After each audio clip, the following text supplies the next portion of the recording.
안녕하세요 여러분. 3월 7일 월요일 매일기도회 우리 시작하기로 하겠습니다. 다 같이 사도신경으로 하나님께 신앙 고백합니다.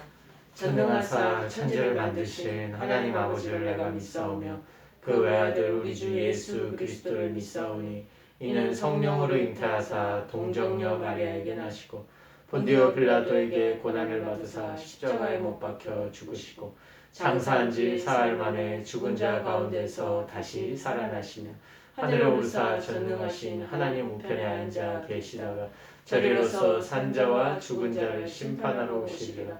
성령을 믿사오며 거룩한 공예와 성도가 서로 교통하는 것과 죄를 사하여 주시는 것과 몸이 다시 사는 것과 영원히 사는 것을 믿사옵나이다. 아멘.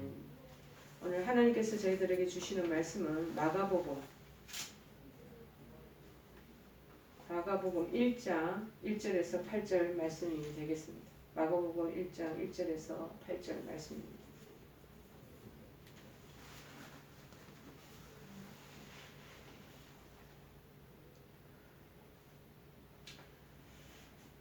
하나님의 아들 예수 그리스도의 복음의 시작이라. 선지자 이사야의 글에 보라 내가 내 사자를 내 앞에 보내노니 그가 내 길을 준비하리라.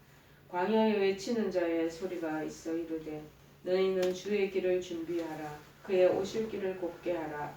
기록된 것과 같이 세례 요한이 광야에 이르러 제 사함을 받게 하는 회개의 세례를 전파하니 온 유대 지방과 예루살렘 사람이 다 나아가 자기 죄를 자복하고 요단강에서 그에게 세례를 받더라. 요한은 낙타 트롯을 입고 허리에 가죽띠를 띠고 메뚜기와 석청을 먹더라. 그가 전파하여 이르되 나보다 능력 많으신 이가 내 뒤에 오시나니 나는 굽혀 그의 신발끈을 풀기도 감당하지 못하겠노라. 나는 너희에게 물로 세례를 베풀었거니와 그는 너희에게 성령으로 세례를 베푸시리라. 아멘. 오늘 복음을 전파하는 자가 지녀야 할 자세, 복음 전파자가 지녀야 할 자세. 사도 바울은 우리가 이제 신약 시대에 아주 믿음 있는 그런 사도로 알려져 있습니다. 이 사도 바울에게도 사랑하는 또 영적으로 난 믿음의 아들을 디모데라는 사람이 있었습니다.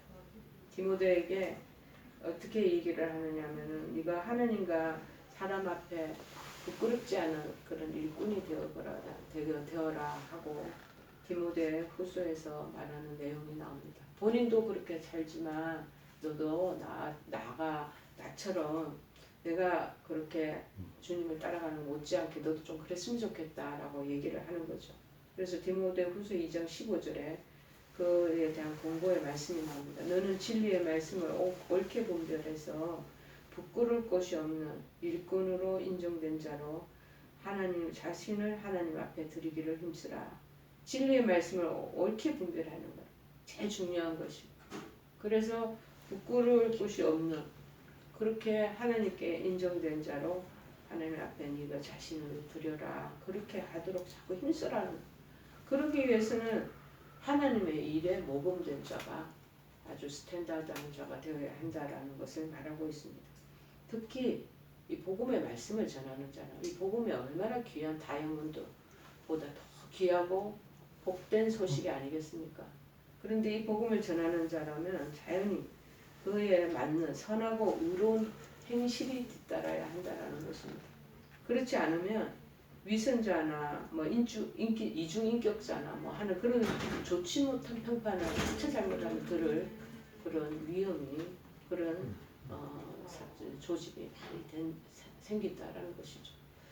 요즘 많은 믿지 않는 세상 사람들은 그리스도인들을 향해서 많이 디스, 쉽게 요새 말하는 디스를 하는 거 뭐냐, 말만 앞세우는 허풍쟁이와 같다. 조롱의 말을 내뱉고 있는 것을 우리가 간접적으로 듣고 있지 않습니까? 여러분 세상에 이렇게 부끄러운 일이 어디 있겠습니까? 하지만 이것은 비난하는 세상 사람들에게 문제가 있는 것이 아니라 바로 크리스찬 되는 우리 자신들에게 문제가 있다라는 사실을 조롱되는 그 말 것을 우리가 한번 피드백을 보면 우리한테 저들이 원하는 그 기준치가 미달이 충분히 되니까 저분들이 저런구나 하고 받아들여야 된다라는 것이죠. 그러므로 이제 오늘 이 본문의 말씀은 세례 요한에 대한 얘기예요. 세례 요한이 삶을 통해서 복음을 전하는 그런 우리는 전부 다 복음을 전하는 제자, 하나님의 뒤를 쫓아가는 그런 제자들이지 않습니까? 그래서 그 바른 자세가 어떤 건가 한번 살펴보고 우리도 한번 그 교훈을 얻고자 합니다. 첫 번째가 뭐냐? 개척자의 자세가 요구된다는 거예요. 이 요한, 세례 요한은 아무도 그 당시 자기 앞서 그 일들을 감당한 사람이 없을 정도로 프론티어 정신이 있다라는 거예요. 미국이 이 프론티어 정신 때문에 오늘날의 선진국의 정상에 있게 됐다라는 것을 우리가 기억해야 됩니다. 이 개척자의 중 남이 안 가던 길, 다른 사람이 하지 않은 그 길을 홀홀히 걸어가고 허를 단신으로 그 일을 하는 것은 참 외롭고 고독한 일입니다. 그런데 세례 요한이 그렇게 했다라는 것이죠. 고도의 경제 성장을 했던 70년대 우리나라에 대해서 외국의 많은 언론들이 그렇게 평가하기를 한국이라는 나라는 풍부한 자원도 없는데 지하 자원도 없이 국민들이 부지런함과 성실함으로 기적을 이뤘다. 그래서 한강의 기적이다 하고 박 대통령 시절에 많은 세계에서 그렇게 초점을 이룬 시선을 이루게 된 그런 나라의 하나가 되었습니다. 그런데 이제 우리나라를 대표하는 훌륭한 국민성이 점점 사라져가고 있는 것이 안타까운 일입니다. 이제는 3D라고 그래서 별로 땀 흘리기 싫어하고 그 다음에 유행만 바라는 그런 기회주의자들이 많아지고 3D라는 직업을 가진 사람 다 이제 한국 사람들이 힘들어 일하는 이런 것들을 안 하려고 그러는 거죠. 젊은 사람부터 연세 많으신 분들까지. 그래서 주로 이제 외국 제3지역에 있는 사람들이 많이 들어오게 되잖아요. 그래서 주로 공장이나 외곽지역, 고기잡이 심지어 어선을 타는 데도 보면 그게 외국인 노동자들이 많이 거기서 조업을 하고 있어요. 자, 그래도 점점 사람들이 그 한탕주의 이런 거 바라는 기회주의자로 탈바꿈한 것 같은 느낌이 들 정도로 자꾸 변모를 하고 있는 거예요. 그렇게 국민성을 땀 흘려 일했던 거 이제 점점 그 부분에 대한 것을 덕목을 아주 높게 평가하는 그런 시대적인 그런 것이 점점 사라지고 있습니다. 이제는 그리스도인에게 있어도 예외는 아니라고 생각이 듭니다. 성실해야 되고 부지런해야 할 그리스도인의 이 개척정신에 어리석은 것을 자취를 감추어주고 사라져버린다는 것입니다. 남이 힘들어하고 어려워하는 일은 이제 교회에서도 안 하려고 그래요, 사람들이. 그래서 쉽게 할 수 있는 일이 아니면 일을 안 하려고 그러고 헌신을 안 하려고 하는 그런 교회 풍조가 들어왔습니다. 그래서 이런 부류의 이기적인 심성들이 자꾸 주의를 감당하는 사역자들에게도 파급이 되어 교회 내에서도 조그만 타인의 비난이나 성도들이 목회자들 비난할 수 있고 좀 안 좋은 비평을 할 수도 있겠죠. 그리고 저런 비슷한 질타의 말을 들었을 때 말씀 전하는 일을 복음 전하는 일을 이 귀한 일을 쉽게 포기하려는 경향이 여기저기 심심찮게 나타나고 있다는 것. 특별히 저는 염려되는 것이 앞으로의 이 젊은 세대들이 신학을 공부하고 정말 이 교육자의 길을 걸어갈 때 이런 부류에 대한 그 흐름이 더 빠르게 이들에게 흘러 들어가서 앞으로 교회에서 정말 우리가 옛날에 눈치 보면서 여러 가지 어려움을 시선을 감내하면서도 우리를 예리해 왔거든요. 이젠 조그만이라도 그런 부분에 대한 거 질타를 하거나 부정적인 조금 평가를 주면 삐지고 성내고 그래서 나 일 안 하겠다고 뛰쳐나가는 그런 신세대들이 그런 교육자들이 있게 되지 않을까 저는 벌써 보입니다. 그런 마음이 드는 거죠. 정말 이제 그리스도를 위해서 부지런히 사역하려는 모습이 점차 사라지고 있는 형편입니다. 하지만 여러분 세례 요한은 그러지 않잖아요. 성경에 보면 지금 세계적으로 초대교회 시절로 돌아가야 된다라는 그런 풍조가 교회마다 미국이나 이런데 큰 대형 교회나 작은 소소한 교회에서 그렇게 일어나고 있다는 얘기를 듣고 있습니다. 초대교회로 돌아가야 된다. 자본주의요, 개인주의가 풍부한 이 현대의 이 시대에 이제 이 신앙이 점점점 퇴색되어 가고 있기 때문에 정말 초대교회 시절로 돌아가지 않으면 하나님이 주시는 이 기본 신앙적인 정신이나 이 모든 지조들이 다 흔들거리고 요동치기 때문에 안 된다. 다시 대처 우리 초창기 초대교회로 돌아가야 된다는 그런 풍조들이 여기저기 신학교에서 또 교단에서 나타나고 있다는 소리를 듣고 있습니다. 여러분, 개척자의 정신을 가지고 모두가 부패하고 타락한 세태들을 향해서 담대하게 하나님 정의와 진리를 이 세례 요한은 외쳤던 것입니다. 근데 우리에게도 그것이 지금 필요하다는 것이죠. 그 외침은 누구를 위해서 했겠습니까? 기존의 기득 세력들, 기득권자들, 타락하고 부패했던 사람들, 그 사람들을 향하던 그 소리가 그들의 막 이게 멸망으로 흘러가는지도 모르고 막 달려가잖아.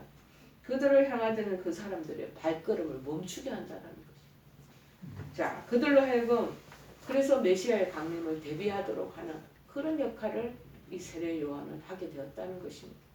여러분, 바로 이것이 오늘날 우리가 살아가야 될 이 현대 자본주의 시대에 하나님의 종으로서 크리스찬으로서 우리가 이 일들을 감당해야 될 사람들이 아니겠습니까? 그런 의미에서 개척 정신, 프론티어 정신이 있어야 된다는 것을 말씀드립니다. 우리는 언제 주님 오실지 알지 못합니다. 지금 여러 감염병 때문에 3년째 지금 우리 세운 세계가 지금 어려움을 겪고 있지 않습니까? 심지어는 지금 소련과 미국의 우크라이나 사태로 인하여 일촉즉발 어떤 제4차 전쟁이 일어날지도 모르는 그런 위기 가운데 돌변하고 있습니다. 여러분, 그곳에서 만약에 새로운 뭔가 전쟁의 조짐이 터지면 온 세계는 다 멸망할 것입니다. 주님의 나라는 곧 옵니다. 여러분, 이러한 상황을 우리가 보셔서라도 정말 한 사람이라도 멸망의 길로 나아가는 그들을 향하여 복음의 말씀을 전하는 개척자의 정신이 필요하다는 것입니다. 두 번째는 뭐냐? 6절에 보니까 삶의 청결한 자세가 요구된다는 거예요. 복음을 전하는 자. 요한은 낙타털 옷을 입고 허리에 가죽띠를 띠고 메뚜기와 석청을 먹더라.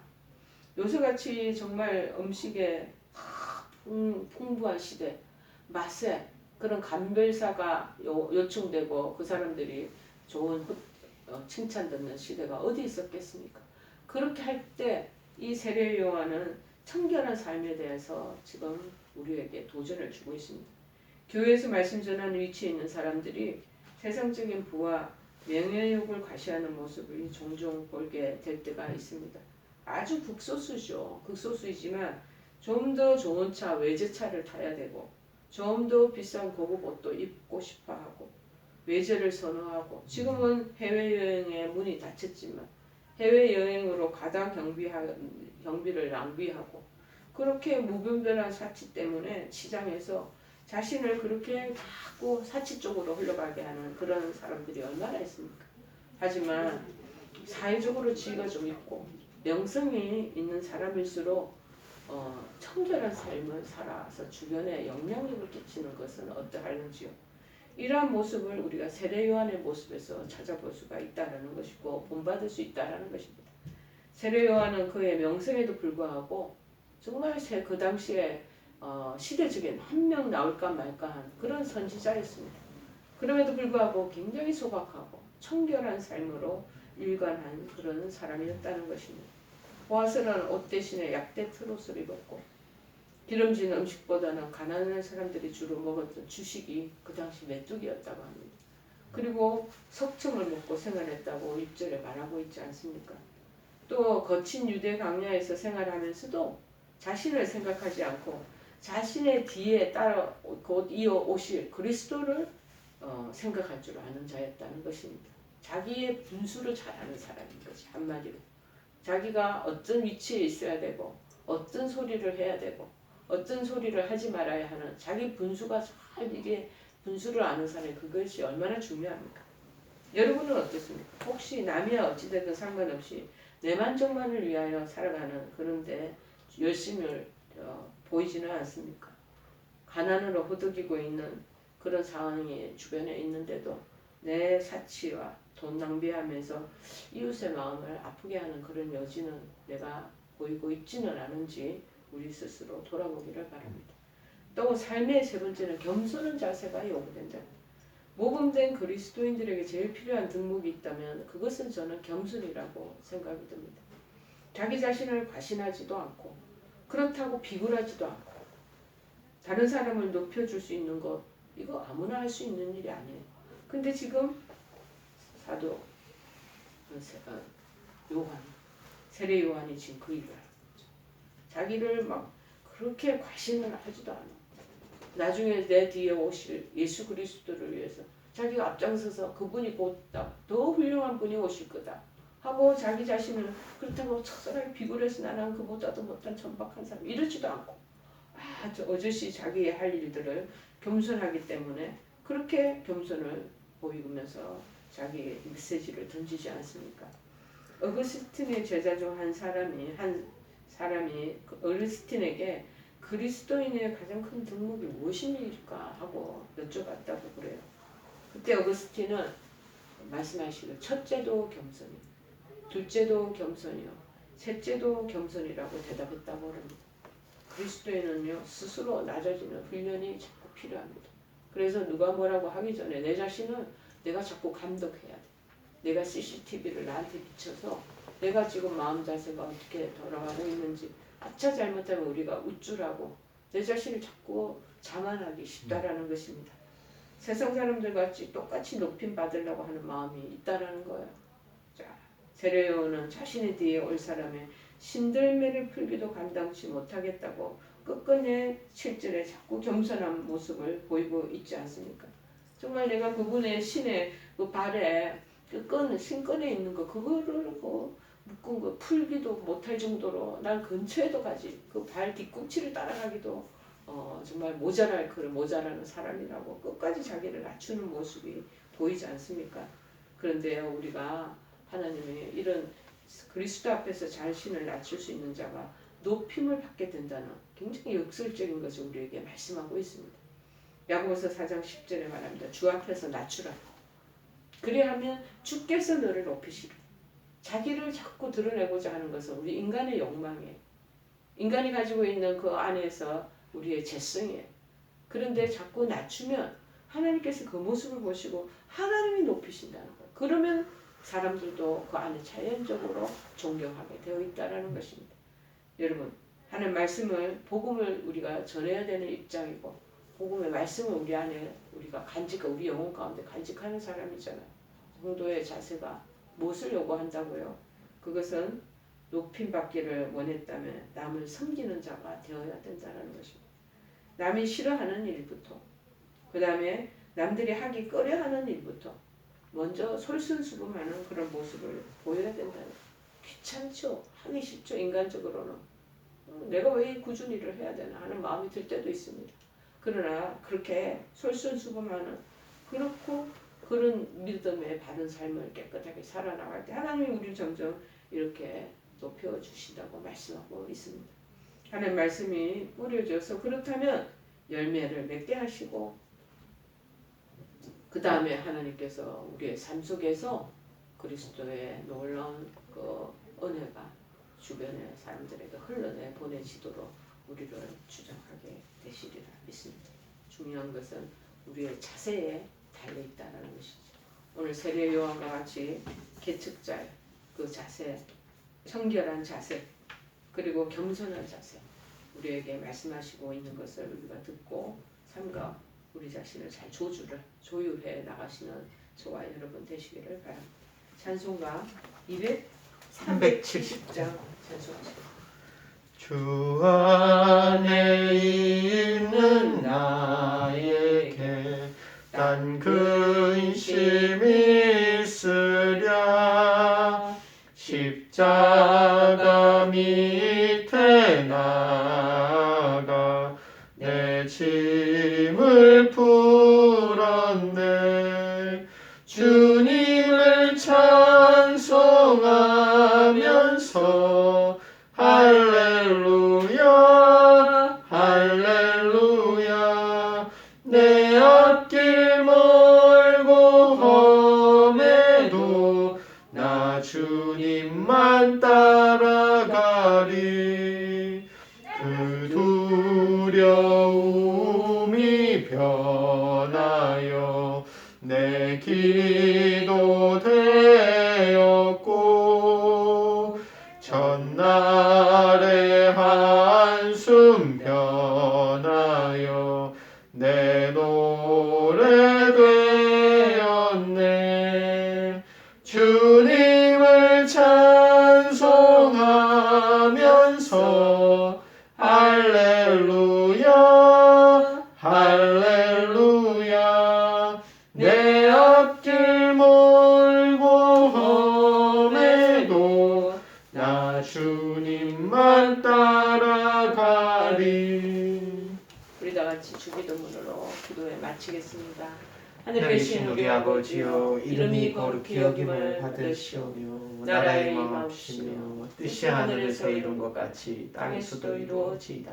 오늘날 우리에게 일용할 양식을 주옵시고 우리가 우리에게 죄 지은 자를 사하여 준 것 같이 우리의 죄를 사하여 주옵시고 우리를 시험에 들게 하지 마옵시고 다만 악에서 구하옵소서.